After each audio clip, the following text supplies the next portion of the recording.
변방이 아닌 정치 중심에 서고 싶은 내 남자 유쾌상쾌 통쾌 정치 토크쇼 정치인싸 오늘도 함께하는 분들 소개해드리겠습니다. 네, 정치인싸의 남자 천하람입니다. 성남 사는 남자 성남자 이기인입니다. 네, 안녕하세요, 김준우 변호사입니다. 네, 정치인싸 뭐라고 해야 되지?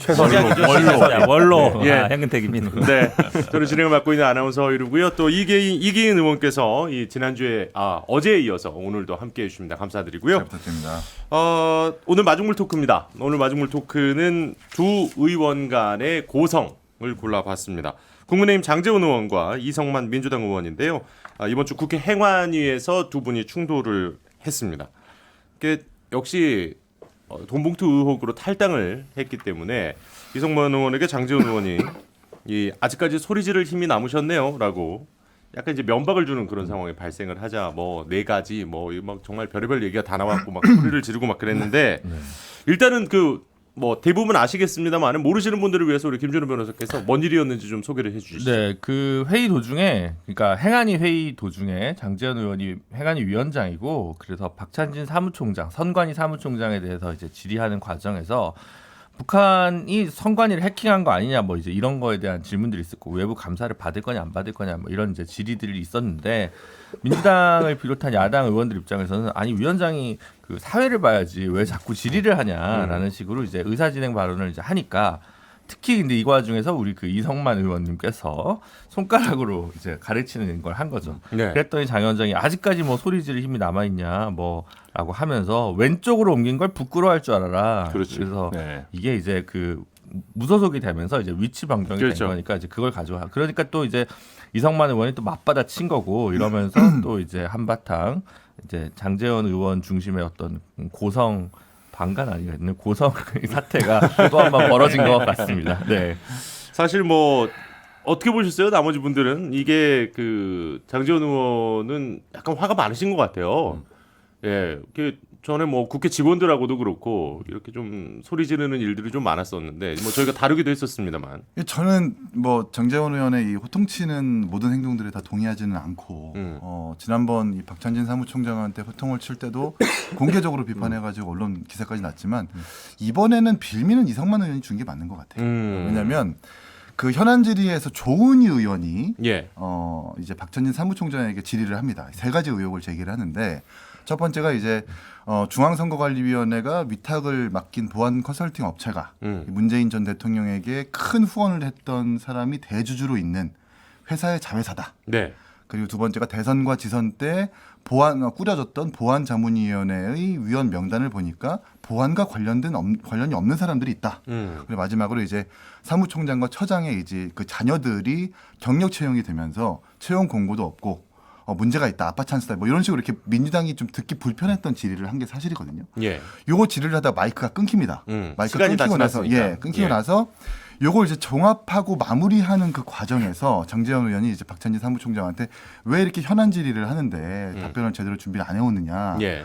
라고 한 40초 정도 덧붙였다가 이성만 의원과 민주당 의원들이 일제히 일어나가지고 그만 좀 해라. 네, 사회를 당신이 왜 보느냐. 뭐 이렇게 얘기한 거거든요. 예, 예. 그러니까 장제원 의원이 계속 참아요. 뭐 들으세요라고 참다가 이성만 의원이 손가락질을 하니까 약간 좀 불같이 화를 내면서 그런 건데 결국 이제 빌미는 이성만 의원이 제공을 했고 땔감은 장제원 의원이 제공을 했다. 둘 다 문제다. 뭐 이렇게 생각합니다. 저는 좀 그렇게 보지 않는 게 왜냐하면 그 회의 내용이라든지 회의 진행 상황을 문제 제기하는 건 상관없어요. 네.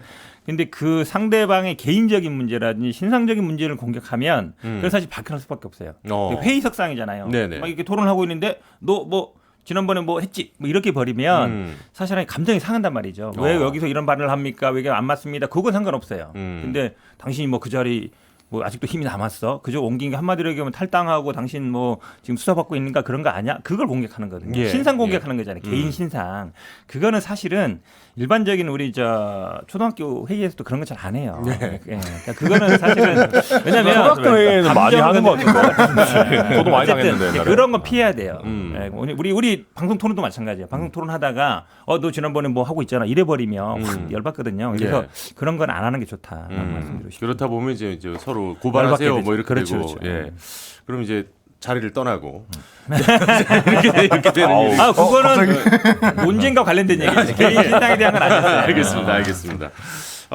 일단은 뭐 이게 좀 계속 이런 일들은 어쨌든 국민들에게 다른 어떤 것보다도 이제 정치로부터 아우 쳐다도 보기 싫어 이렇게 되니까 이게 저는 제일 문제인 것 같거든요. 그러니까 이게 이제 아무튼 대단해요. 제가 봤을 때는 대단하다고요? 그러니까 장제원 주어가 의원이 없습니다. 사실은 이런 게 어떤 선관위와 관련해 가지고 사실 역정을 냈던 게 얼마 되지 않았잖아요. 우리가 소위 이제 쿨타임이라고 하죠. 이제 네. 한번 스킬을 쓰고 나서 이게 돌아오는 타임이 그렇죠. 충분히 돌지 않았던 것 같은데 이렇게 나오니까 물론 저는 이기인 의원 설명을 듣고 나니까 아니 뭐 그럴 수도 있겠다라는 생각은 들지만 예. 안타깝게도 국민들께서는 앞뒤 전후 사정을 다 봐주시지 않아요. 화내는 장면을 사실을 보시거든요. 그렇죠. 그래서 화낼 수는 있는데 우리가 아니 말씀하셨지만 반장 그 회의도 아니고 국회인데 조금 더 젠틀하게 할 수는 없는 건가? 뭐 맞는 말씀입니다. 예, 사실 뭐 그렇다 보니까 이제 반면에 이성만 의원 같은 경우에는 이제 금요일에 검찰 소환 조사를 또 받은 상황이어서 예, 뭐 구속영장 청구 얘기도 있더라고요. 그러면 이제 또 당연히 나오는 게 체포동의안 얘기가 또 이제 나올 수밖에 없는 상황인데 민주당 입장에서는 뭐 어떻게 보고 계세요? 이런 건? 상당히 곤란하죠. 왜냐하면 진짜 곤란해요. 정적이 있을 후에 얘기를 하니까. 아니 이분이 이게 뭐 이걸로 끝나는 게 아니잖아요. 앞으로도 이제 줄줄이 쭉 나올 텐데 글쎄요 어떻게 할지. 근데 아마 당론으로 뭐라고 뭐 정하기는 쉽지 않은 상황인 것 같고 다 또 걸려있는 분이 많으니까 제가 보기엔 뭐 이러지도 못하고 저러지도 못할 것 같아요. 저는 가결될 것 같아요. 가결. 예, 왜냐하면 김남국 의원 그게 없었으면 모르겠는데 네. 최근에 그 쇄신 의총 이런 거 하면서도 뭔가 도덕성을 회복하고 뭐 엄정한 잣대를 뭐 하고 뭐 이런 얘기들을 많이 했잖아요. 예. 그러고 나서 갑자기 이성만 의원 이거를 부결시킨다라고 하면은 저는 민주당 분위기 진짜 엄청나게 안 좋아질 것 같거든요. 예. 그걸 의원들도 알 거기 때문에 아마 지도부에서도 자유투표로 붙이되 사실상 그냥 가결시키는 어차피 탈당도 했으니까 네, 네. 그런 분위기로 가지 않을까 저는 뭐 그렇게 봅니다. 네, 안 그러면 국민의힘이 좋아하겠죠. 오히려 여기서는 네, 막는 게 상대 진영에 더 유리한 상황이다. 그렇게 저는 보여집니다. 그래요. 알겠습니다. 뭐 일단은 마중물 토크는 이 정도로 하고요. 예, 광고 듣고 와서 오늘의 이야기 또 본격적으로 한번 해보겠습니다.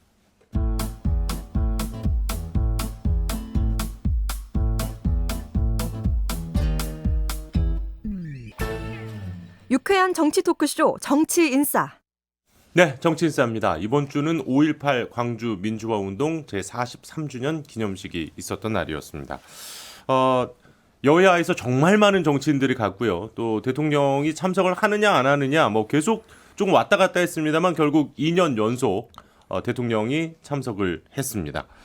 역시 이제 민주당에서는 5.18 정신을 헌법 전문에 수록하는 이 내용과 관련해서 여야 간에는 좀 이견이 있는 것 같고요. 그러니까 뭐 이 명분 자체는 서로 동의하지만 방법론적으로는 좀 차이가 있는 것 같습니다. 시간 타이밍에 대해서도 좀 의견이 나뉘는 것 같고 원포인트 개헌하자라는 게 지금 민주당 입장이잖아요. 그렇죠. 그러니까 사실은 이게 원포인트에 뭐 방점이 있는 것 같지만 이제 개헌의 방점이 있습니다. 네. 이제 여야 간에 이견은 없죠. 개헌하자는 건데. 근데 이 개헌이라는 게 굉장히 또 어렵습니다. 왜냐하면 우리는 미국처럼 한 조항 한 조항 이렇게 수정해가는 헌법이 아니라 바꿀 때는 한 번에 다 바꾸거든요. 예. 권력구조 바꿔야죠. 뭐 권리관계 바꿔야죠. 바꿀 게 굉장히 많은데 과연 그러면 되겠느냐. 이 개헌이 쉽지 않다는 현실적인 문제가 있거든요. 네. 더구나 뭐 누구나 개헌을 꺼내지만 실제로는 다 어쨌든 권력구조. 그러니까 사실은 뭐 국민들의 기본권을 다 확장하고 이거는 다 동의해요.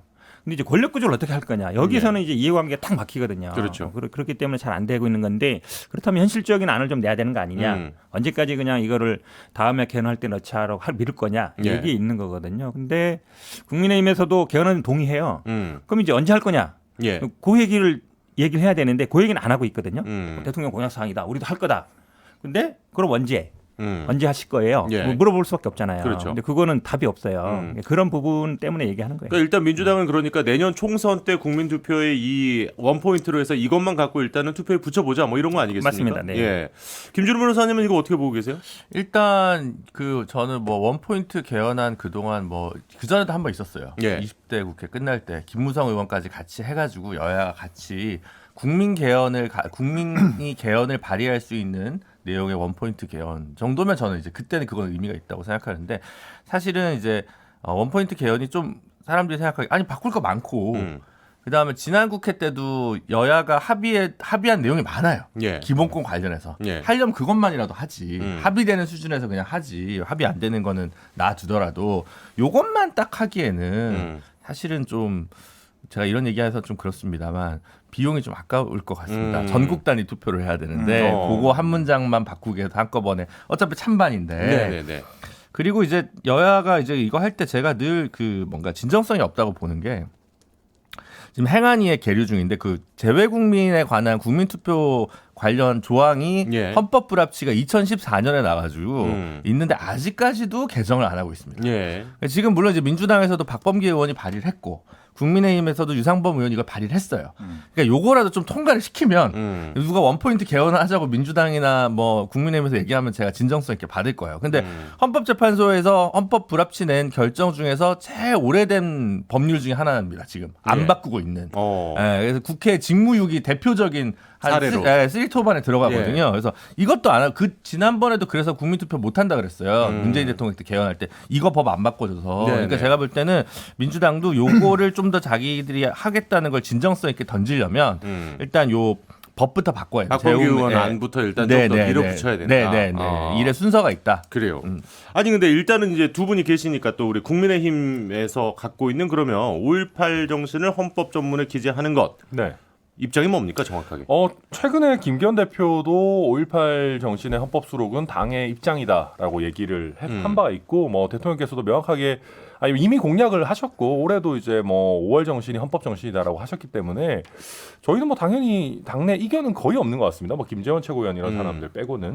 예. 네, 그래서 실제로 국민의힘 정강 정책에도 5.18 민주화 운동이 이미 들어가 있어요. 그래서 저희도 뭐 특별하게 그런 것은 없는데 뭐 김준호 변호사님 잘 말씀해 주셨는데 저는 만약에 이재명 대표가 원포인트로 이것만 갖고 오신 게 아니라 예를 들면 한 4-5개 정도로 우리가 결코 거부할 수 없는 내용들을 예. 세트로 가지고 오셨다면 더 곤란했을 거라고 생각해요. 근데 이게 이제 5.18 민주화 운동만 넣자라고 하면은 당장 이제 민주당의 뭐 몇몇 의원분들도 몇몇은 아니고 한 뭐 이상민 의원 정도였나요? 예. 얕다 이런 식의 표현을 하시더라고요. 조금 이제 가볍다라는 취지신 것 같고. 아니 그러면은 아까 네. 지금 말씀해 주신 것 중에 거절 못할 거는 예를 들면 뭐 이제 어떤 것들을 좀 들고 오면 예를 들면 그런 것들이 있습니다. 뭐 경찰이나 군인 같은 경우에는 국가 배상을 제한하는 내용 막 이런 것들이 있어요. 예. 그게 사실 말도 안 되는 거거든요. 그 위헌인 내용을 위헌이 나오니까 헌법에 넣어버린 거예요. 예. 그러니까 뭐 답정 있다 한 거죠. 예, 몇몇 이제 그 대표적으로 고쳐야 되는 규정들이 몇 개 있어요. 헌법 안에도. 그럼 그런 거랑 같이 그러면 이번 총선에 이견 없는 내용들만 합시다라고 했다면은 조금 더 무게가 실리지 않았을까. 그러니까 제가 물론 5.18 민주화 운동의 중요성을 뭐 낮게 평가하자는 것이 아니라 예. 이왕 할 거면 왜냐하면 헌법은 아무리 원포인트라도 개정 한번 하고 나면은 5년 10년 안에 다시 못 하거든요. 거의. 네네. 네, 그런 취지입니다. 형식이 좀 문제였던 게 예. 이제 원포인트라는 말 때문에 지금 이 원포인트가 갖는 의미가 너무 가벼워요, 사실. 예. 국회나 뭐 지방의회에서도 원포인트 임시회를 개최한다고 하면 긴급하게 빨리 처리할 현안들을 다룰 때 이것을 다루는데 이 5.18 기념식을 지난다고 해서 이걸 싣기 위해 원포인트 개헌을 하자고 하는 그 취지가 예. 5.18 운동이 갖는 어떤 이 무거움이나 어떤 개헌이 갖는 의미를 너무 좀 얕잡아 본 거는 아닌가라는 생각이 들고. 아니 그러면은 국민의힘이 생각하는 타이밍은 언제로 보시나요? 제가 생각했을 때 이재명 당대표가 내려오면 가능할 것 같습니다. 이거는 이게 너무 무겁게 듣지 마시고 무겁게 듣지 마시고요. 예. 어쨌든 그러니까 제가 생각하는 너무 건 이재명 저격수라고 지금 너무 제가 생각하는 그거예요. 예. 그러니까 뭐 개헌이 되게 중요하고 지금 산적하게 풀어야 될 것들도 많고 담아야 될 것도 많은데 특히 이재명은 단체장 출신이에요. 예. 지방자치가 헌법에서 얼마나 부실하게 담겨 있는지를 잘 아는 사람이면 5.18 때문에 개헌이 필요하다가 원포인트 개헌이 필요하다고 말할 것이 아니라 지방자치부터 동물권부터 군인에 대한 처우부터 여러 가지를 좀 해서 좀 무겁게 이걸 좀 다뤘으면 좋겠다. 뭐 이렇게 접근을 해야지 뭔가 기념식에서 백불 정도에서 이렇게 좀 이런 식으로 밝히는 것은 조금 너무 가볍게 여겨지는 건 아닌가. 제가 보기에는 뭐 말이 안 되는 얘기를 하고 계신 것 같고요. 그러면 이제 국민의힘이 제가 묻는 게 그거잖아요. 그럼 어떻게 이거를 헌법을 개헌할 거냐? 그럼 뭐 이거잖아요. 제가 결론은 이거예요. 다음에 개헌할 때 우리가 찬성해드리겠습니다. 이거밖에 없어요. 예. 언제 한다는 얘기는 안 하잖아요. 어떻게 한다는 얘기도 안 하고. 저도 그럼 김준호 변호사 말씀처럼 여야가 합의할 수 있는 한 받고 합의 안 되는 한 빼고 예. 뭐 천 변호사 말씀처럼 뭐 국가보상법에 대한 개헌 그건 할 수 있는 거거든요. 그 정도 타협을 해나가면 되는 거예요. 그러면 5.18 전문에 나타나는 거를 동의하는구나 이렇게 받아들일 수 있잖아요. 네. 근데 뭐 이재명 대표가 하니까 안 되고 그다음에 뭐 다른 거 없으니까 안 되고 그러면은 하자는 말은 하자고 하는데 실제로 하자는 거냐 어떻게 하자는 거냐 언제 하자는 거냐 그거에 대한 답이 없잖아요. 근데 이제 원래 헌법 개정이 그 지금 보면은 과거에 국회에서 헌법 개정 특위에서 작업해 놓은 안도 있고 문재인 정부에서 제안했던 안도 있고 이렇게 한데 아직은 사실은 윤석열 정부 안이 없어요. 예. 그러니까 윤석열 정부 안이 나올 정도의 시간적 여유는 있어야 되고 아마 제 예상으로는 다음번 총선 이후 정도부터 또 헌법 개정 특위를 구성하자 뭐 이런 얘기 본격화되지 않을까 싶고 이게 지지율이 좀 잘 안 나올 때 대통령 입장에서 헌법 개정 얘기를 던져버리면 이게 또 전국 블랙홀이 되거든요. 그래서 제가 지금 윤석열 대통령이라도 지금 개헌 논의를 본격화시킬 수는 없을 것 같아요. 아니 근데 일단 호남 여론이 신경이 쓰여서 지금 2회 연속 참석을 결정하신 게 아닌가라고 뭐 대부분 예측을 하고 있습니다. 그리고 근데 이제 제가 좀 이 질문을 드리고 싶었던 이유가 네 분께 이번에도 이제 그 기념사, 추념사 뭐 전문을 봤더니 약간 이제 좀 걸리는 내용들이 좀 몇 개가 있었어요. 이제 AI와 이제 경제 해설 또 호남 지역 경제 발전 시키겠다, 뭐 이제 도와주겠다, 뭐 이런 의견 이런 내용이 있었고 또 이제 5월 정신은 우리 자유민주주의 헌법 정신 그 자체다. 또 이런 얘기를 했는데 대통령실에서는 이게 이제 비리에 얼룩진 정치인들의 국면 전환용 꼼수에 불과하다. 이것도 이제 핵심 관계자라는 분 입에서 나온 얘기입니다. 이렇게 되면은 이거를 지금 정부 입장에서는 받겠다는 건가 안 받겠다는 건가 자꾸 이렇게 좀 헷갈리게 되잖아요. 그러니까 지금 말씀하신 것처럼 이재명 대표가 하니까 싫다 뭐 한마디로 얘기하면 그거잖아요. 근데 그러면 지금 저는 그렇게 얘기할 수밖에 없어요. 그러면 5.18 전문에 넣지 않은 윤석열 대통령의 공약은 그냥 표를 얻기 위한 립서비스였다. 라고 밖에 볼 수 없어요. 왜냐하면 어떻게 하자는 말을 안 하잖아요. 지금 이재명 대표 없으면 된다. 그다음에 뭐 총선 후에 하자는 된다는 얘기인데 최소한 그럼 안이라도 나와야 돼요. 언펜트 우리는 안 된다 그러면 우리의 개헌안은 이거다. 예. 그때 거기에 헌법 전문 넣겠다 있어야 되는데 하겠다고 말은 하는데 내용이 없어. 가장 중요한 거는 언제 한다는 말도 없어. 예. 그건 한다는 말이에요, 안 한다는 말이에요. 저는 안 한다는 말로 들려요. 그냥 우리는 선거 때 그냥 한번 얘기해봤다 이렇게 보이는데 지금 뭐 경제 발전 이거야 뭐 5.18 때도 그렇고 4.3 때도 그렇고 거기서 하는 걸 맞지 않은 것 같은데 가장 중요한 건 이런 거죠. 그러니까 자유민주주의 지키기 위한 거 싸움 맞죠. 예. 근데 거기에 뭐 싸워야 된다 뭐 이러는데 마치 이제 지금 민주당이나 야당을 지칭하는 것처럼 거기에 만약에 안 맞는 것처럼 그렇게 해석을 많이 하게 많이 할 수밖에 없게 말을 됐죠. 하죠. 그런데 우리 계속 얘기하지만 그렇게 자유를 강조하고 민주주의를 강조하는 분이 당내 자유, 예. 언론의 자유 맨날 얘기하잖아요. 왜 이렇게 딴 데서는 그렇게 자유를 강조하시는데 국내에서는 잘 안 되고 어쨌든 언론이라든지 지금 야당이라든지 당내에서는 왜 이렇게 자유 보장을 잘 안 해주느냐 이런 얘기 당장 나올 수밖에 없잖아요. 그러니까 말과 좋은 말들은 되게 많아요. 도덕교과에서 나오는 좋은 말들은 할 수 있는데 그게 현실에서 과연 이제 구현되고 있느냐 저는 그게 가장 중요한 것 같아요. 저는 이제 길게 보면 2017년, 18년 상반기까지 1년 6개월 동안 국회 개헌특위 내지는 헌정특위가 있었어요. 예. 근데 국민의힘이 특별한 안이 많지는 않았어요. 솔직히 얘기해 들어서. 그리고 문재인 정부에서는 그때 실질적으로 권력 구조는 거의 빼다시피 한 개헌안을 냈거든요. 근데 움직이지 않았어요. 그러니까 권력 구조를 바꾸면 차라리 움직일 것 같더라고요. 오히려. 근데 자기 안이 뭔지는 얘기를 안 해요. 예. 국민의힘이. 그래서 국민의힘의 안이 뭔지 사실 좀 궁금하긴 합니다. 선거제도 때도 마찬가지거든요. 하여튼 뭐는 문제고 뭐는 문제라는데 그러면 너희의 대안이 뭐냐라고 물어보면 뭐 하여튼 지금 논의할 때가 아니고 천천히 할 때고 딴 거부터 해야 되고 이렇게 늘 좀 피해가는 부분이 있다. 그런 게 하나가 있고. 근데 5.18만 놓고 하기에도 사실 이게 논쟁이 있는데 왜냐하면 문재인 정부에서 엄청 지역주의와 관련해서 신경을 쓰다 보니까 예. 문재인 개헌안에 뭐가 같이 들어가냐면 부마가 같이 들어갑니다. 네네네. 부마를 같이 넣는 게 맞아 안 맞아? 요 급이 맞아 안 맞아? 요것도 사실 어떻게 보면 토론 대상이 될 수도 있거든요. 그거 왜 광주만 넣냐? 뭐 그 전에 이 부마가 어쨌든 박정희 체제가 무너지는데 결정적인 역할이었다. 예. 이것도 학점마다 다를 거니까 사실 이것도 원포인트가 그렇게 쉽진 않아요. 뭘 이렇게 넣는지. 그리고 뭐 하여튼 그런 면이 있어서 근데 민주당이 지금 제가 알기로는 당내 개헌특위 비슷한 조직이 있거든요. 그러니까 뭔가 준비는 하고 있는 것 같은데 어차피 과반 이상 의석을 갖고 있으니까 발의는 할 수 있습니다. 그러면 이제 하반기에 이걸 좀 발의를 할 건가. 왜냐하면 어쨌든 이재명 대표는 작년 가을부터 계속 개헌특위 열자라는 얘기는 또 메시지를 내고는 있었거든요. 예. 그래서 그런 부분도 좀 볼 필요가 있을 것 같고 그리고 블랙홀이라고 하는데 하반기에 윤석열 정부의 어떤 국정 이니셔티브의 계획이 전혀 안 보여요.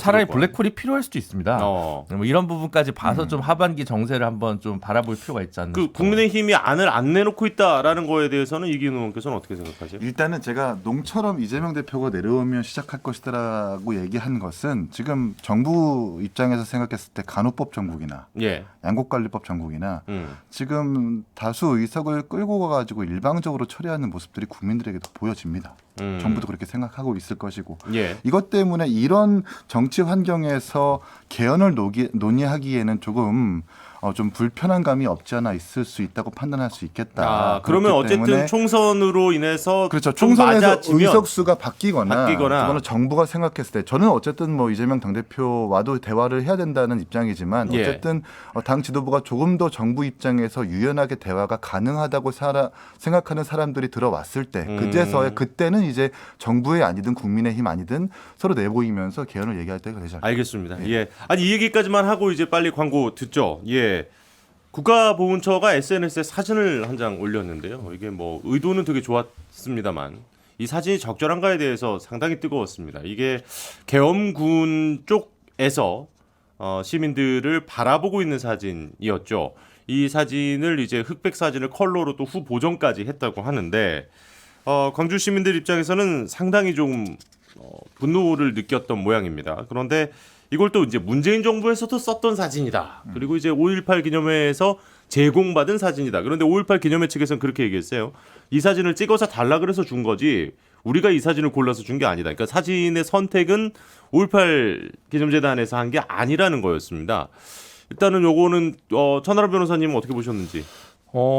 그러니까 글쎄요. 저는 뭐 이게 이제 불쾌하신 분들이 있으시다라고 하면은 뭐 더 조심해서 해야 되는 거는 맞는 것 같습니다. 근데 이제 이게 아마 국가보훈처에서 이 사진을 고른 의도나 아니면 거기에 이제 담겨 있는 어떤 문구나 메시지나 이런 것들이 뭐 그렇게 나쁜 취지는 아니었던 것이거든요. 그래서 글쎄요. 뭐 조금 더 조심할 필요가 있겠다라는 정도로 뭐 저는 짚고 넘어가겠습니다. 그러니까 일단 뭐 시리즈 기획이라든지 이런 거는 사실 대중들은 모르니까요. 네, 저희는 네. 뭐 알 수가 없으니까. 예. 김준호 변호사님 어떻게 보세요? 저도 뭐 사실은 그리고 사진이 그렇게 많지 않습니다. 어떻게 보면, 그러니까 쓸 수 있는 또 아주 잔혹한 사진들 우리가 유명한 이런 공공을 내려치는 사진이나 이렇게 있지만 이제 그런 사진 빼고 나면 좀 다른 사진을 고를 수도 있다고 생각이 돼서 그리고 뭐 그래서 저는 못 쓸 사진은 아닌 것 같은 느낌이었거든요. 저는 이제 그런 비판의 시각이 있다는 건 충분히 존중하지만 그리고 또 보훈처에서 수용해서 어쨌든 내렸지 않습니까? 예. 근데 이제 막 그게 어떻게 이럴 수가 있냐는 정도까지 막 뭐 뭔가 영린에 건드리는 기분은 좀 아니었습니다. 예. 좀 새롭다 이런 생각도 좀 들었고 저는 많이 못 본 사진이었거든요. 그래요? 예. 자, 그러면 일단은 광고를 좀 듣고 와서 일단은 현 변호사님 의견까지 듣고 바로 다음 주제로 넘어가겠습니다. 잠시만요. 지금 여러분께서는 유쾌한 정치 토크쇼 정치 인싸를 듣고 계십니다. 네, 정치인싸입니다. 이 보훈처 사진 현 변호사님 입장까지 좀 들어볼까요? 저는 조금 불편했어요. 왜냐하면 이게 결국은 뭐 예를 들어서 여러 사진 중에 뭐 하나로 들어있는 게 아니라 어쨌든 대표 사진으로 딱 이렇게 그렇죠. 걸어놓은 거잖아요. 그리고 결국은 시선을 어느 입장에서 보느냐가 되게 중요하거든요. 예. 이 시선을 보면 아마 이제 진압하는 쪽에 지휘부 정도 시선으로 보는 거예요. 우리가 그동안은 잘 안 봤던 사진이 맞죠. 대부분 뭐 분수대라든지 시청 광장이라든지 곤봉 든 사진이라든지 어찌 보면 약간 시민들의 피해를 당하는 입장을 많이 보여주는데 약간 진압부대의 시선에서 바라보고 있는 예. 상대방들은 저 시민들은 막 총 들고 있고 막 약간 무질서해 보이는 이쪽은 굉장히 정열돼 있을 것 같은 이게 어찌 보면 조금 불편하죠. 제가 보기에 제가 봐도 불편하고 광주 시민들 봐더라도 불편했을 것 같아요. 근데 이제 네. 문재인 정부에서도 썼다고 그러니까 이 하니까 여러 사진, 제가 말씀드린 것처럼 대표 사진으로 딱 걸어놓는 사진은지는 잘 모르겠는데 네. 그걸로 쓰이진 않았을 것 같아요. 제가 확인 안 해봤는데 그러니까 많은 사진들이 있는데 그 중에 왜 하필이면 이 사진이었을까 이런 생각을 합니다. 아마도 이제 그 다 해명이 전 정부도 썼다 약간 이런 것에 대한 오히려 반감이 아닐까 이런 생각이 어제 확인해 들었는데. 보니까 문재인 정부 공식 청와대 트위터에서 썼어요. 예. 네, 근데 이제 문제는 이 사진의 논란이 왜 일어났는가를 보면 지금까지 보수 정부가 5.18과 호남에 소홀히 했기 때문에 이런 논란이 불거지는 게 아닌가라고 생각합니다. 그러니까 저도 뭐 마찬가지고 사실은 우리가 이제 헌법 그 뭐 수록이라든지 이런 부분도 제가 봐도 좀 국민의힘에서도 약간 의미 있는 담론들을 좀 해야 돼요. 그러니까 김준호 변호사의 말씀 중에 저도 되게 잘 와닿았던 게 헌법 전문에 담는다는 거는 5.18 민주화 운동을 굉장히 멋지게 담아내야 되는 것이거든요. 후세에 정말 우리 대한민국이 존속하는 한은 계속해서 이어지도록 담아내는 것인데 그럼 그것을 우리나라 민주화 운동 전 과정을 이렇게 뭔가 잘 어떻게 어떤 형태로 어떤 문장으로 어떤 구성으로 담아낼 건지에 대해서 좀 진지한 고민을 우리도 사실은 해야 된다. 그런 것들이 있다면은 예를 들면 국민들께 저희가 이렇게 구상을 하고 있는데 헌법 전체적으로 우리가 잘 고칠 때 아주 멋지게 넣겠습니다라는 게 되는데 지금 뭔가 이제 막 이렇게 약간 수준 낮은 그냥 티키타카를 하는 것처럼 보이다 보니까 이 어찌 보면은 이 사진까지도 좀 안 좋은 눈으로 보게 되시는 거 아닌가 생각도 듭니다. 알겠습니다. 다음 이야기는 오늘부터입니다. 많은 분들이 가장 지금 관심을 갖고 있는 후쿠시마 시찰단 얘기를 좀 해보겠습니다. 오늘부터 이제 5박 6일의 일정으로 일본을 방문하는데 이 시찰단 명단을 결국 공개하지 않았습니다. 이게 뭐 외부 전문가라든지 이런 분들이 과연 합류를 할 것이냐, 뭐 시민단체 같은 곳에서는 합류를 하느냐 이런 것도 참 궁금했는데 또 한국 취재진의 동행도 지금 허락되지가 않았다 그래요. 이거는 어쨌든 계속 그러면 말이 나올 수밖에 없는 상황을 왜 이렇게 자꾸 만들까요?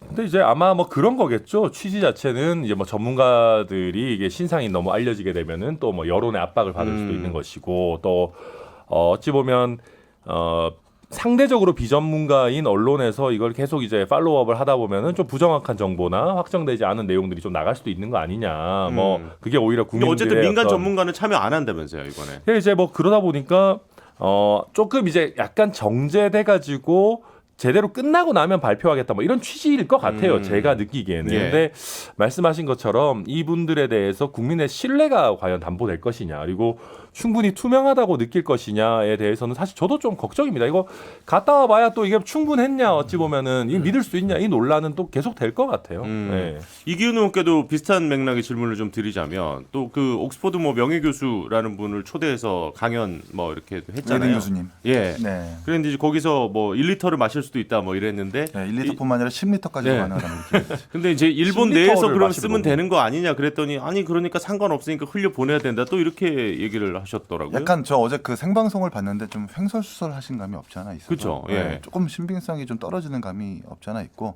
저는 개인적으로 시찰단 보이콧했으면 좋겠어요. 보이콧해야 돼요. 아니 시찰단이 갔다 와가지고 뭐 어떻게 얘기할 거예요? 자 문제가 있습니다라고 하면 어떤 후폭풍이 있을 것이고 문제가 없다라고 하면 어떻게 감당할 거예요. 그리고 지금 5박 6일 동안 간다고 사실상 4박 5일에서 늘어났는데 어제 보도에서 왜 5박 6일로 제한했느냐는 그 이유가 피폭 가능성이 있기 때문에 예. 장기간 노출되면 노출되면 피폭 가능성이 있기 때문에 5박 6일로 제한했다는 보도까지 이어지고 있는 상황이거든요. 아니 오염수 처리가 문제가 없다고 하면서 오랜 기간 장기간 노출되면 피폭 가능성 때문에 5박만 있으면 된다. 이런 보도가 이어지는 상황에서 시찰단이 갔다 와서 어떤 의미 있는 결과를 낼 수 있을지도 잘 모르겠고 또 시찰단이 가가지고 지금 문제가 되는 이 다액종 처리 시설이라는 알프스 예. 그리고 방류 처리 시설 이거를 사실상 시료 채취나 정확한 분석 검증이 아니라 시설 점검 상태 설치 상태 정도만 확인하겠다는 거 아니에요. 그러니까 외관상 확인하는 정도에 그칩니다. 그렇죠. 이 정도면 사실 빨리 우리나라가 전환을 좀 국면 전환해서 보이콧하고 IAEA나 이런 결과를 좀 기다리면서 대응하는 게 아니 근데 제가 맞다. 궁금한 건 그러니까 어떤 의견이신지는 알겠는데 근데 국민의힘에서 보이콧한다는 의견이 있어요? 지금 국회 쪽에서는? 아마 여기서 제가 처음 얘기를 하는 걸 겁니다. 아마 이기인 의원이 그래서 낙선하지 않았나.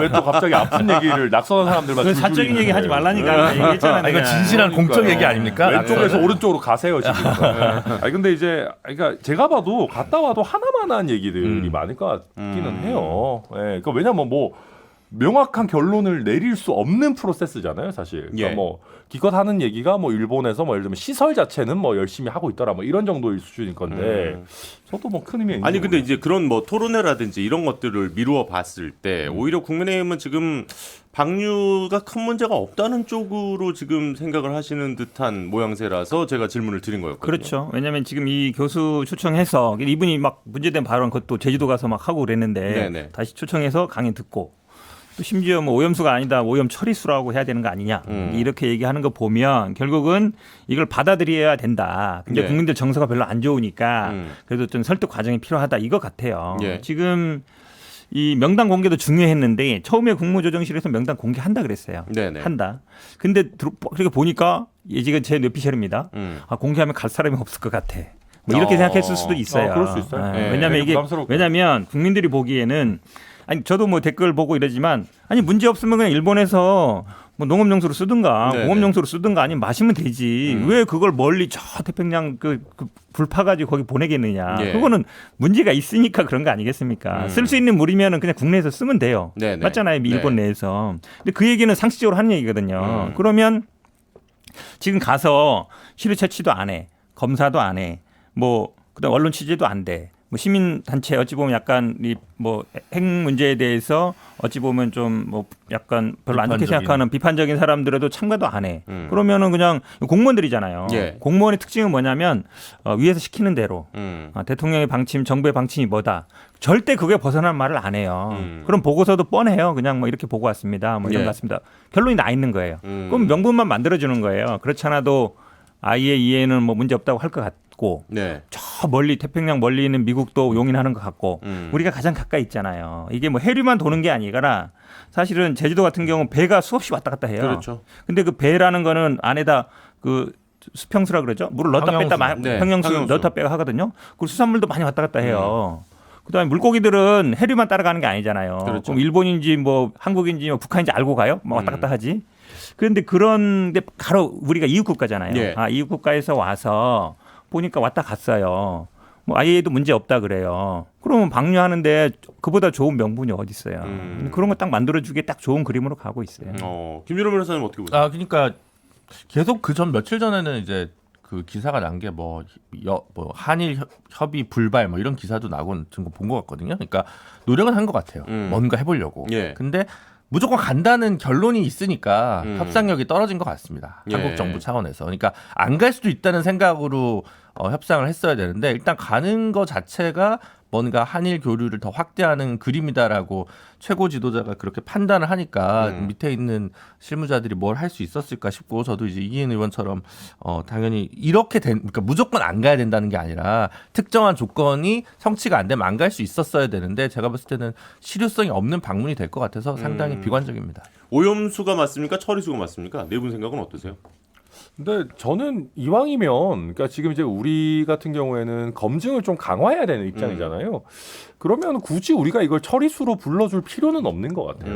그러니까 이게 이렇게 용어 사용이라는 게 사실 어떤 의도가 있는 거잖아요. 네네네네. 그래서 그런 것이고 저는 국민의힘에서 지금 이 앨리슨 교수인가요? 이 사람 부르고 이런 것도 저는 되게 좀 적절하지 않다라고 생각하는 것이 뭔가 정치적인 의도를 가지고 어떤 과학적인 문제를 다룬다라는 어떤 생각을 안 들이는 게 최대한 좋아요. 예. 그냥 국민의힘도 이거 빠져 있고 예를 들면 민주당이 이걸 가지고 너무 어떻게 보면 뭐 몰아가긴 한다 그러면 그거 적절하게 비판 정도만 해주면 돼요. 예전에도 이거 너무 이제 뭐 예를 들면 뭐 광우병 이런 부분에 있어가지고도 예. 좀 과도한 게 있지 않았느냐라는 식으로 이제 견제만 해주면서 전문가들 얘기 듣고 우리 차분하게 뭐 정치권에서 반응하자라는 정도로 가면 좋은데 그러니까 이런 거를 해버리고 뭐 처리수로 불러야 된다 이런 얘기를 먼저 해버리면은. 예. 여당이잖아요. 이게 야당이 아니고. 그러니까 여당이 뭔가 결론을 이미 가지고 있네 이런 인상을 들이면 그 국민들께 되게 안 좋거든요. 그러니까 이게 걱정이에요, 지금 이거. 계속 국민의힘 일부 이제 인사들이 광우병 뭐 선동이다. 또 MBC에서 또 그 얘기하는 것도 이상하긴 한데 뭐 사실 저는 늘 아직도 이제 덕분에 우리가 어린 소 그동안 수입해서 그렇죠. 먹었다고 생각을 하거든요. 그렇다 보니까 그런 차이가 좀 있긴 합니다. 알겠습니다. 일단은 다음 주에 우리 만났을 때는 요거 방문 성과 놓고 얘기를 또 할 수 있을 것 같으니까 요런 우려점들 이번에 시찰 가시는 분들이 좀 잘 듣고 최대한 좀 우리가 얻어낼 수 있는 정보들을 좀 갖고 돌아오셨으면 좋겠다 이런 생각이 들었습니다. 앞서 이제 이기인 의원께서 그 얘기도 해주셨는데 이제 법안 처리와 관련해서 정부가 갖고 있는 입장에 대한 이야기를 짧게 해주시면서 나왔던 얘기가 또 간호법 얘기가 있었습니다. 그 얘기를 좀 살짝 해보죠. 대통령이 또 거부권을 행사했습니다. 뭐 지금까지 과정을 보면 일단은 야당 단독으로 올라온 건 다 거부권 행사하겠다라는 이제 뉘앙스의 얘기들도 그동안 쭉 있었는데 실제로 그렇게 됐고요. 간호법 같은 경우에 단독 법안 처리는 안 된다. 그럼 이제 다시 재투표하고 그러니까 이런 일들이 앞으로 계속 반복되면 이거는 참 어떻게 봐야 되는가 이런 문제가 또 좀 있고 또 간호사들도 의사들도 총선 기획단 꾸리겠다는 거 아니겠습니까? 그래서 어쨌든 정치적인 액션을 취하겠다는 건데 총선에서 영향력 행사하겠다. 이게 야 여야 모두 이게 신경이 안 쓰일 수는 없을 것 같아요. 그러니까 민주당 입장에서는 그러면 간호사 잡으려다 의사 놓치는 또 모양새가 되는 건가라는 또 딜레마가 발생하고 국민의힘은 또 반대 입장이 되고 이게 좀 풀어나가기 쉽지가 않은데요. 그렇긴 한데요. 어쨌든 그래도 간호법에 대한 거는 저는 이제 대통령실이나 국민의힘에서 공약한 건 맞아요. 모든 언론에서 팩트 체크했지 않습니까? 예. 그리고 당의 많은 의원들도 그 얘기를 했고.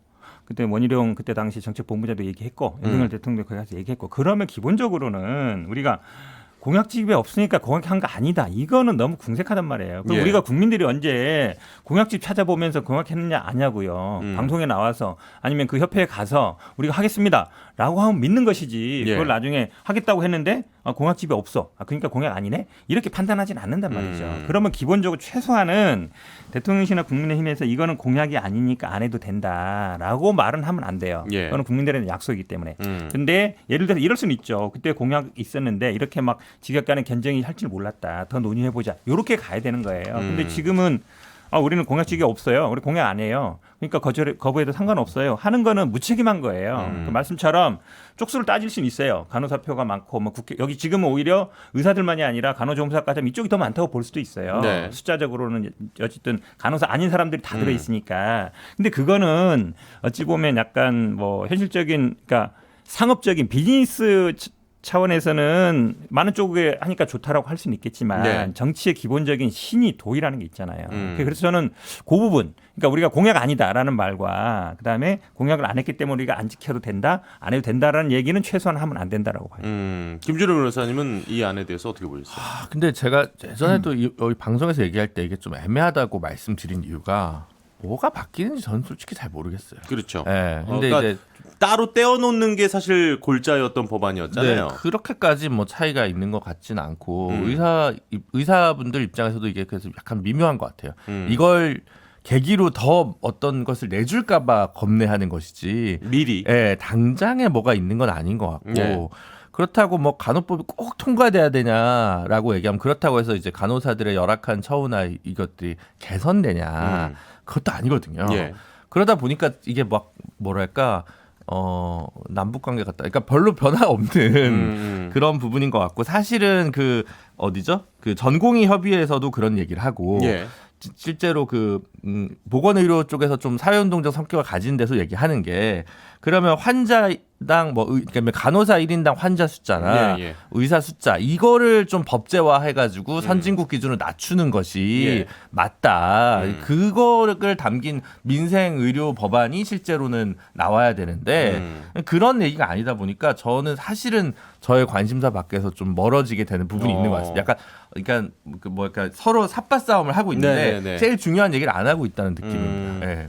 아니 이제 어쨌든 그 의사들 입장에서는 지역 사회와 관련된 이 문구 때문에 제일 반발이 좀 컸던 걸로 비춰지고 간호사들 입장에서는 그렇다 보니까 지금 이제 그동안 관행적으로 이루어졌던 의사의 지시사항으로 간호사가 해서는 안 될 것들을 앞으로 거부하겠다. 뭐 체열이라든지 뭐 생각보다 되게 많더라고요. 제가 예상했던 것보다는 뭐 그렇다 보니까 이제 의료 공백 문제도 많은 분들이 좀 걱정을 하게 되는데 일단 뭐 두 분 의견까지 듣고 좀 이어가 보죠. 예. 일단 공약 아니다 이런 얘기는 해서는 안 됐었어요. 그건 현 변호사님 의견에 저도 굉장히 많이 공감하고 그러다 보니까 간호사업의 그 직역에서도 자존심 싸움 문제가 된 거예요. 더더욱 어찌 보면 이번에 꼭 통과시켜야 된다라는 게 된 것이고 만약에 우리 여당과 정부의 어떤 소통이 간호법 우리가 최대한 우리 간호사 처우 개선 했는데 지금 사실상 아까 김준호 변호사님 잘 말씀해 주신 대로 실질적인 변화 없이 직역 간 다툼만 야기하는 좀 독소 조항 같은 것들 내지는 뭐 쟁점 사항 같은 것들이 있으니 이 부분을 우리가 좀 차근차근 좀 논의를 해보자. 내지는 지역사회 이런 거 실제 이거 한다고 해서 간호사들이 바로 지금 당장 지역사회에서 요양병원 만드실 수 있는 게 아닌데 네. 그럼 이거는 좀 빼고 가자라든지 이런 타협안을 대통령실에서 내놨으면 저 얼마나 좋았을까 하는 아쉬움이 있어요. 그러니까 뭐 여당에서도 마찬가지고 그리고 뭐 간호조무사 분들도 이번에도 굉장히 또 기분이 안 좋으셨던 부분이 이 간호조무사 학과를 사실 잘 못 만들게 이게 또 삽바 싸움 하는 부분들이 네, 있거든요. 네, 학력과 네. 관련해 가지고 이거를 의료법뿐만 아니라 또 간호법 만드는데 여기다가 또 왜 넣냐 이 굉장히 이게 그 직역 간에 이거는 자존심이 걸릴 수밖에 없는 문제들이 굉장히 있어요. 네네. 그러면 이런 거를 조금 풀어나가려고 하는 노력을 우리가 선제적으로 해서 민주당이 여기에 응하지 않는다라는 프레임으로 저희가 오히려 가져갔었어야 되는데 그런 설득할 만한 노력들. 그러니까 우리가 간호사들 처우에서 약속했던 건 맞는데 이런 형태는 아니고 조금 더 나은 형태가 돼야 된다라는 그런 커뮤니케이션 안 된 게 저는 예. 좀 아쉬운 부분이다 이렇게 봅니다. 네. 네, 이기훈 의원까지 얘기 듣겠습니다. 간호법만 똑 떼어놔서 만들 게 아니라 이 미완에 정말 부실하다고 할 수 있는 의료법까지 같이 개정했었어야 된다. 저는 그렇게 생각을 하고 일단 비판해야 될 지점이 두 가지인 것 같아요. 일단 첫 번째로 갈등을 좀 더 심화시켰다는 야당의 책임, 이 미완의 법안을 밀어붙여가지고 직역 간의 갈등을 첨예하게 더 대립시키고 있다는 것은 비판하지 않을 수 없는 부분이고 예. 그럼에도 불구하고 정부는 이 입법부가 미완이든 수기의 과정을 못 거쳤든 간에 어쨌든 존중해야 된다는 태도를 일관하면서 우리 정부가 미완의 법안이지만 후속 개정안을 뭐 준비하겠다라든지 뭐 이렇게 나섰어야 되는데 밀어붙이는 야당이나 이걸 무조건 거부하는 정부나 둘 다 좀 비판받아야 될 지점이다. 저는 이렇게 좀 생각을 하는 부분이고 예. 오히려 이렇게 정부가 향후에 미완의 법안이지만 다른 모든 의료 직업 간의 어떤 복지나 파이가 좀 더 향상되는 방향으로 함께 좀 준비를 하겠다라는 그 비전을 제시했었어야 되는데 예. 그냥 의료 직업 간의 첨예한 갈등이 있으니까 거부권 행사합니다라고 그친 것은 정말 좀 부족하고 무책임한 태도였다. 앞으로 어쨌든 그러면 야당 단독 발의는 계속 거부권이라고 보면 되는 겁니까? 그렇지 않을까요? 아무래도 여당에서 주도적으로 끌고 가지 않는 이상 그리고 심지어 여당에서 야당 이 법안에 서명 동의한 참여한 사람들도 그냥 똑같은 내용이었거든요. 여당에서 그래요. 좀 뾰족한 수가 보이지 않는 상태이다. 참 보는 국민들은 좀 피곤할 수밖에 없는 그런 상황이다. 예. 오늘 마지막 이야기입니다. 물대포 없애고 수수방관하는 물대응으로는 난장 집회를 못 막는다. 예, 박대출 국민의힘 정책위 의장이 건설노조의 1박 2일 집회를 거론하면서 한 말입니다. 그리고 또 그러지 않기를 바라지만이라는 단서가 있었습니다만 동료의 죽음을 투쟁의 동력으로 이용하려 했던 것은 아닌지 의문이 들지 않을 수 없다. 원희룡 장관이 건설노조 간부의 분신 사망과 관련해서 페이스북에 올린 내용입니다. 심지어 조선일보는 이제 분신 노조원 불붙일 때 민노총 간부 안 막았다. 이런 기사가 났고요. 이 기사가 어떻게 보면 이 원장관의 페이스북 글에 근거가 된 것 같은데 실제로 이제 그 옆에 있었던 분의 인터뷰 내용을 들어보면 순식간에 몸에 불이 붙는데 그걸 어떻게 끌 수가 없었다면서 이제 울면서 인터뷰하는 내용이 있었거든요. 조선일보의 이런 보도 태도는 어떻게 보셨는지 그리고 이제 이것과 관련해서 네 분의 의견 들으면 오늘 방송 마무리할 수 있을 것 같습니다. 길게까지는 아니고 어쨌든 네 분 다 한 분씩 들어보죠.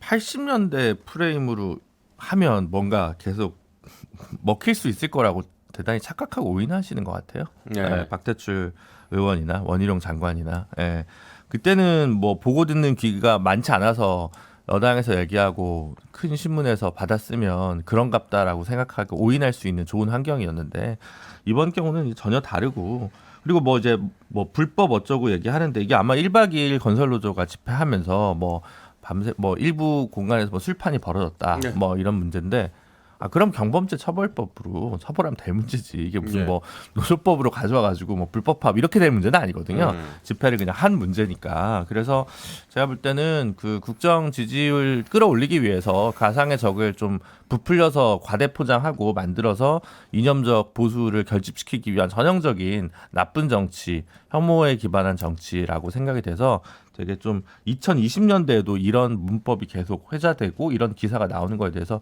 진짜 깊은 유감입니다.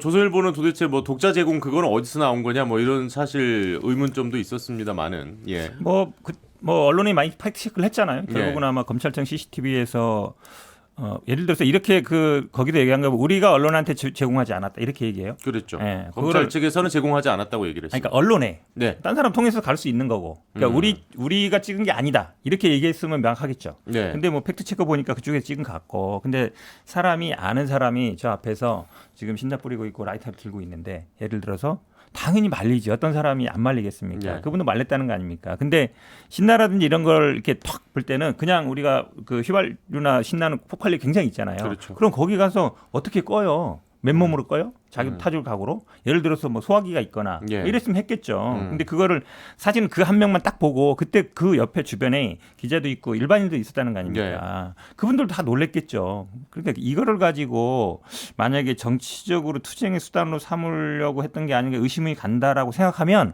원희룡 장관은 이제 정치하면 안 돼요. 기본적인 인간이 안 된 거예요. 제가 보기에는. 그러니까 기본적으로 어떤 저도 사실 여기 돌아가신 분 보니까 뭐 중학생 두 분인가 그렇고 저 부인도 보니까 자녀가요? 마트에서 일하고 이러던 분인데 그거를 정치적으로 이용할 생각을 하고 있다는 것 자체가 제가 보기엔 정치인의 자질이 없다라고 봅니다. 두 분도 짧게 듣겠습니다. 예. 이게 이제 저는 이런 얘기하는 게 건설 노조 도와주는 건가 이런 생각을 해요. 왜냐하면은 저는 이제 노동조합의 어떤 투쟁 방식이나 어떤 뭐 조직 운동 방식이나 메시징 뭐 특히 뭐 한미 동맹 해체 막 이런 거에 관해 가지고 국민들의 어찌 보면 약간 노동조합도 이제 좀 시대착오적인 거 아닌가라는 인식이 있어요. 예. 그런데 국민의힘에서 노동조합에 대해서 굉장히 세게 어찌 보면 좀 이번 되게 워딩들이 엄청 세잖아요. 그렇죠. 이렇게 하게 되면은 어떤 의미에서는 국민의힘을 싫어하는 국민들 입장에서는 노동조합의 힘을 실어주게 됩니다. 반대로. 네네. 이거 국민의힘 꼴 보기 싫어서라도 여기 도와줘야 되겠다. 이렇게 가게 되는 것이거든요. 이것도 어찌 보면은 그렇기 때문에 또 노동조합의 어떤 활동 방식이 더 발전이 안 되는 부분일 수도 있어요. 그래서 저는 이거를 이렇게까지 얘기할 필요가 있나? 네, 저도 뭐 공감합니다. 특히 네. 이제 박대출 의원의 발언 이런 거는 조금 더 얘기를 하시는 것 같아요. 네, 예. 네. 박대출 의원이 어제 바로 입장문이라기보다는 페이스북에 해명 아닌 해명 글을 내긴 했어요. 뭐 이제 난독증이냐 뭐 이렇게 좀 공격적으로 내긴 했는데 예. 또 다시 뭐 거짓 선동 DNA가 꿈틀대고 있다. 준법 집회, 평화 집회에 왜 물대포를 쓰냐? 뭐 본인은 단순히 이전 정부의 집회 시위 대응에 대해 문제점을 지적했을 뿐이다라고 해명 글을 올리긴 했는데 이 좀 오해 소지를 불러일으키는 글, 특히나 이렇게 좀 첨예하게 대립하고 있는 노조와의 관계 속에서 이런 것들은 좀 자제했으면 좋겠다라는 입장이고. 예. 이런저런 보도가 있을 수 있죠. 근데 한 나라의 장관이 그걸 가지고 그런 식의 글을 올리는 건 바람직하지 않은 것 같아요. 그리고 그렇게 안타까운 사고가 이런저런 주제로 이렇게 소비되는 것에 저는 그렇게 동의하지 않기 때문에 예. 예. 그러니까 네, 장관이 100% 확실한 것도 아닌 것 네, 같고 이런 것들은 좀 자제해야 됩니다. 왜 자꾸 이렇게 왜 내 말을 이해를 못해라고 되려 화를 내시는지 잘 그러니까 이제 예를 모르겠습니다. 들면 박대출 의원의 이런 예를 들면 메시지도 만약에 정말로 국민들께서 이거는 진짜 아니지 싶을 정도로 폭력적인 양태의 집회 시위가 있은 후에 나온 코멘트라고 하면은 네. 우리가 백보양보해도 그래 뭐 이 정도로 폭력이 있다면 경찰들도 우리 국민이니까 뭐 예를 들면 다른 안전한 상대적으로 그러니까 시위 진압에 있어서 다른 수단들을 채택해보자라는 얘기를 끌어낼 수도 있을 텐데 지금 그런 상황이 아니었었기 때문에 좀 타이밍도 이상하고 메시지도 너무 세고 아무튼 저는 뭐 좀 이상하게 봤습니다. 네, 알겠습니다. 광고 듣고 와서 오늘 또 중요한 일이 있기 때문에 빨리 다녀와서 또 전해드리겠습니다. 네, 정치일사 이제 마무리할 시간인데요. 오늘 좀 아쉽습니다. 천하람 변호사께서 정치일사에 합류한 게 2021년 6월 19일이더라고요. 아유. 예, 거의 딱 이제 만 2년 가까이를 우리와 함께했는데 오늘의 마지막 방송입니다. 아유 그렇습니다. 외압이 있나요? 내압이요, 내압. 자기가 그만둔다 그랬어. 자기가 용산에서 연락이 안 자기가 그만둔대요, 자기가. 아닙니다. 할 만큼 했어요. 네, 했습니다. 네. 오늘. 예. 어땠어요? 언제가 제일 좀 기억에 남으세요? 사실은 맨 처음에 이게 의외로 경쟁이었던 게 제 오디션이었잖아요. 사실 네, 처음에. 그랬죠. 그래서 제가 그 처음에 이제 오디션에 합격하고 우리 정치인사 톡방이 있지 않습니까? 거기 들어갔는데 심지어 저도 볼 수 있게 투표 결과가 있더라고요. 예. 누가 합격했다 이렇게 해가지고 누구 경제한 거야? 나 기억이 안 그때 나. 저랑 아무튼 뭐 중요한 건 아닌데 여튼 그때부터 여기 여간 한 방송이 아니구나라는 걸 느꼈었는데 그 후에 워낙 뭐 우여곡절이 있었지만 제가 제일 좋았던 거는 대선 방송이었어요.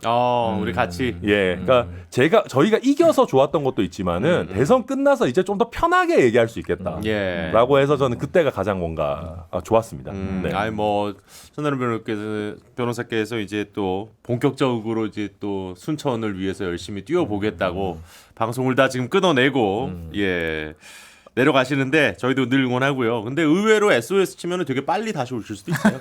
이렇게까지 멋있게 해놓고 네, 엄청 자주 올 거예요. 당장 뭐 네. 다음 주에 다시 와가지고 오늘은 저기 장 소장님 대신 왔습니다 이러면서 올 수 있는 거기 때문에 이게 실제로 제가 그랬던 게 제가 요새 이제 말씀하신 것처럼 그랬는데 모든 방송국에서 정치인 싸는 계속 하시잖아요. 왜 우리 것만 그만두세요? 이런 지금 차별하냐고 막 저한테 그러셔가지고 아니 다른 방송국 누가 작가한테 천하람을 그 이렇게 질문했어요. 키워놨는데 지금 어디 다른 방송국에서 지금 감히 그런 얘기를 한답니까? 아무튼 그래서 제가 뭐 저는 뭐 불러주시면은 재빠르게 뛰어와가지고 아니 또 저희는 대타 많이 순천만 하도록 정원 공개 방송을 기대하고 있는데 아. 순천에서 세팅을 해놓으셔야죠. 제가 뭐 한번 네. 시장 한번 잘 구워 삶아보겠습니다. 아니, 저희도 어디 지역에나 사람들 만나면 천 변호사랑 엄청 이제 케미가 잘 맞는다. 네, 네. 잘 맞는데 아마 가만둔다 그러면 저도 이게 그만둬야 되나 이런 막 압박감을 느낄 것 같아요. 아유 아닙니다. 그래도 사실 지금까지 저희 멤버들이 다 인싸가 돼서 나가셨는데 네. 유일하게 인싸가 되기 위해 나가시는 분이기 때문에 실패했어요. 저희가 실패하고 정말 축복과 응원과 격려와 앞으로 이 장도의 큰 지지를 보내면서 여기서 우리 또 인사드리고 그럼 저희 천하람 오디션 변호사. 또 해요? 다음 주 누가 오실지 한번 기대해 보시죠. 예. 지금 뭐 천하람 변호사께서 방송 쪽을 잠깐 멈춘다 그러니까 지금 뭐 좋아하시는 분들 되게 많더라고요. 지금 이긴 의원 온 것도 이거 오디션의 일환일 수도 있습니다. 이게. 예. 네, 인사드리겠습니다. 뭐 이긴 경기도 의원께서는 또 어제 오늘 함께해 주셔서 감사드리고요. 감사합니다. 김준우 변호사, 현근택 변호사, 그리고 저는 아나운서 허유루였습니다. 그리고 지금까지 우리와 함께해 준 천하람 변호사였습니다. 수고 많으셨습니다. 고맙습니다.